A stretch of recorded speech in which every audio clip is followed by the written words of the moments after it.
Welcome back to Hogwarts Legacy. In this video, we are going through 5 big mistakes that are holding you back. And as always with a mistake video, some people are not going to see them as mistakes. So this is also going to be Hogwarts Legacy tips and tricks. And number 1, we are starting in the talent tree. And that is because picking your talents is a big mistake. Because one wrong move and you've messed up your entire playthrough with that character. I had a comment on the channel, someone said that they had gone into the Dark Arts and they had unlocked the Blood Curse talent, but they had absolutely no idea what that talent did. They didn't understand anything about the cursed targets. In Hogwarts Legacy, there are 48 different talents, and you are allowed a maximum of 35 talent points. Each talent only requires 1 point to unlock, but that means there are going to be 13 talents that you can never ever unlock. And there's absolutely no way to respec or anything like that, so make sure you are paying attention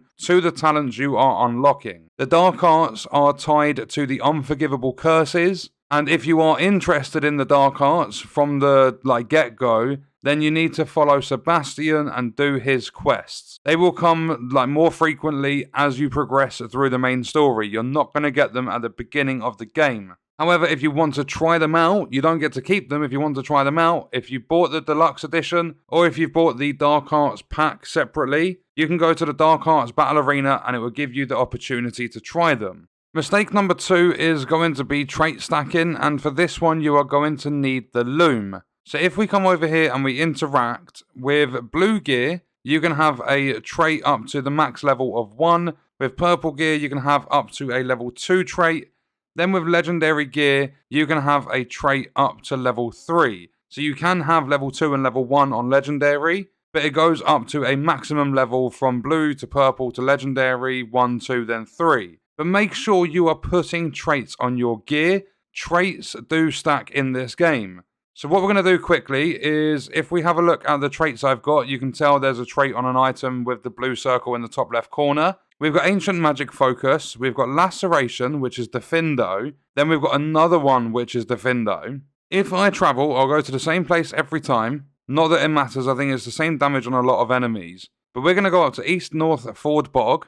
And what I'm going to do up here is I'm going to try and find myself an enemy. So there's 2 over here.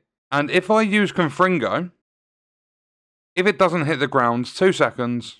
So again, without the ground getting in the way, if I use Confringo, you'll see the damage is 197, and then it ticks with burning damage for 23 a time. That's with nothing on my gear to benefit the Confringo spell. If I come back to my Loom and I check out the traits on my gear, I'm going to change the 2 Defindo ones.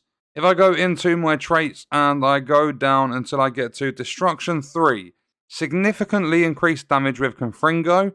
It's going to cost 1 Nasal Fur, so I'm going to weave that trait onto there. There we go, we've got a level 3 trait.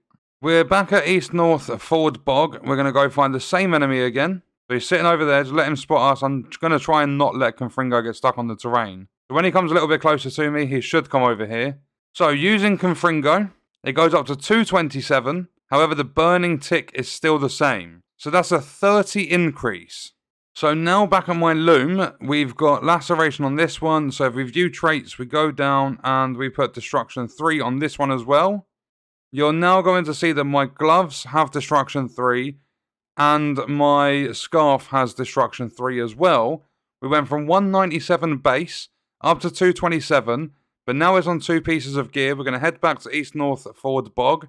If we use Confringo, the 227 goes to 261. So when you put traits on pieces of gear, they do stack. I'm not entirely sure if you can stack all 6 pieces of gear with the same one. I'm not entirely sure how all of that works. But the traits are going to be so handy because you only need to unlock a trait once. You don't need to get too many materials from the beasts to actually apply the traits to your gear.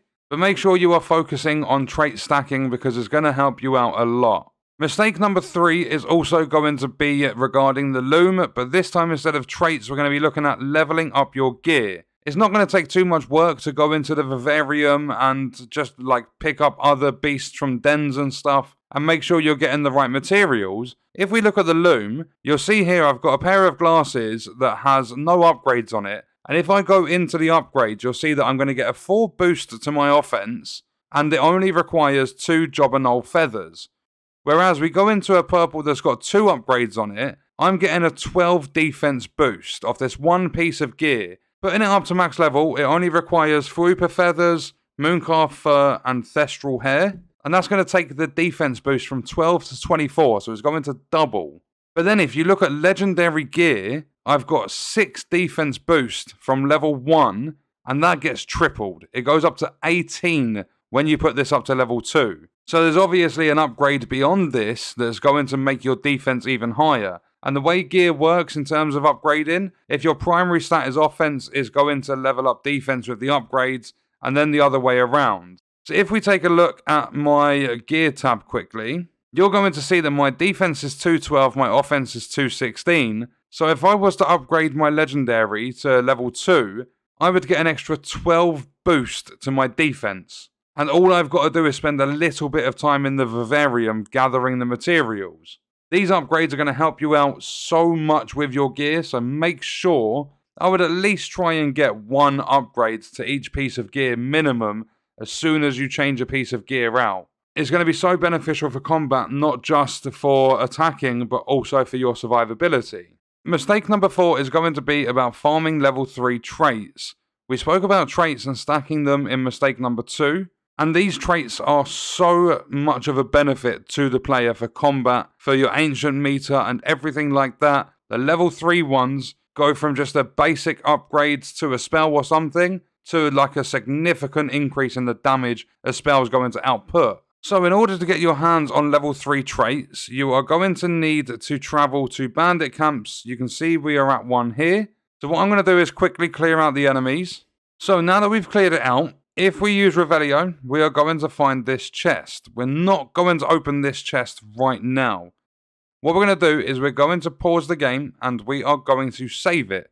So head to the settings, we're going to save the game. And once we have saved the game, if we return to the actual game and we open this, we got ambush level 3. But if I didn't want ambush level 3, if I pause the game, I go to my settings, I go to load game, and my last manual save, if I load it, when we load back in, we are back in front of the chest and we can open it again and it's going to provide a different trait. So therefore we got herbology level 3. So if you're looking for, say for an example, you want destruction 3, you want a significant damage increase to Confringo, these chests that you find at bandit camps are going to provide traits. And if you're not happy with the trait that you got, you can use the save trick and you can re-roll the trait essentially. And you can look for ones that are going to benefit you and what you are doing in the game. So make sure you take full advantage of it. Do not forget to save your game before you open that chest. Then mistake number 5 is using everything there is to defeat enemies with your ancient magic, using your right bumper and picking up objects and smashing enemies with them. You can also, if there's an enemy, I can't remember their exact name, but there's an enemy that's going to let down lightning attacks on you, you can actually pull or push enemies into those lightning attacks and they deal massive damage. Another one I really like to do is use the pulso and throw enemies off cliffs. It's an instant kill to them. It's really fast, like it makes the combat fast. But then there are also things like utilizing combos and stuff. For an example, using Levioso to lift enemies up, then Descendo to slam them into the ground. Another one is if you are using Incendio, make sure you're using Accio first, pull the enemy towards you, then Incendio because it's got such a short range. And then also when there are objects or even other enemies around, using the Pulso and throwing one enemy into another or slamming an enemy into a wall is going to deal a great amount of damage. So use enemies against the environment, other enemies, and that is the 5 big mistakes that are holding you back in Hogwarts Legacy. Let me know your thoughts and stuff about the game in the comments, and check out this video if you want to see other content on the channel. I will see you in the next one. I hope you guys enjoyed it. Thank you for watching.